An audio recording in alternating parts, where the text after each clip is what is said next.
অবশ্যই ম্যাচ হেরে গেলে তো অবশ্যই আফসোসটা থাকে। সো আমি বিলিভ ছিল যে যতক্ষণ পর্যন্ত থাকবো আমি নিজের উপর বিশ্বাস ছিল।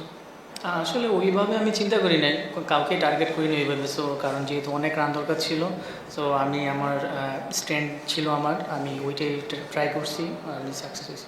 আসলে ভিডিও তো এখনও দেখি নাই, আমার মনে হয় একটু দেখলে আর একটু ভালো মতো বলতে পারতাম। হ্যাঁ অবশ্যই, যদি কেউ একটু সাপোর্ট করতো ইজিলি, আমার মনে করি উইকেট অনেক ভালো ছিল, ইজিলি ম্যাচটা বের হয়ে যেত।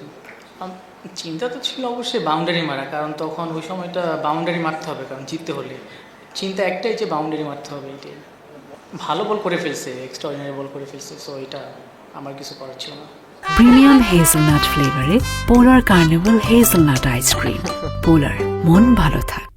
আপনি যেটা বললেন ন্যাশনাল টিমের কথা, সো এটা অবশ্যই ফার্স্টে আমি লিটন ভাইকে ধন্যবাদ দিব। সো উনি আমার উপর অনেক ট্রাস্ট রাখছে, কারণ তার আগে আমি ম্যাচ উইনিং নকও খেলেছি। So that's why. আর একটা প্লেয়ারের 2-3টা ম্যাচ খারাপ হতেই পারে, এটা কোনো, আমি মনে করি এটা কোনো ব্যাপার না। আবার যদি একটু ব্যাকআপ দেয়, সাপোর্ট দেয়, ভালো সাপোর্ট দেয়, অবশ্যই ভালোভাবে কাম ব্যাক করা যায় ইজিলি।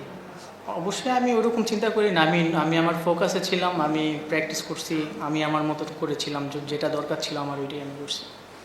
অবশ্যই ওইটা নিয়ে এখনও চিন্তা করি না। সো আমার, কারণ আমি এখন যেটা একটা ভালো টুর্নামেন্ট খেলতেছি, সো আমার ফোকাস এইখানে, আমি চাই যে এখানে ভালো করে একটা আমার ওয়ার্ল্ড কাপের জন্য যদি আমি চান্স পাই, ভালো একটা প্রিপারেশন হবে আমার জন্য।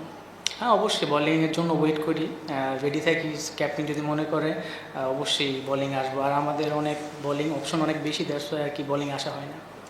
For more updates, subscribe to our YouTube channel and click on the bell icon.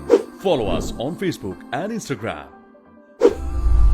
Download T Sports app to enjoy exciting games and highlights. Visit tsports.com.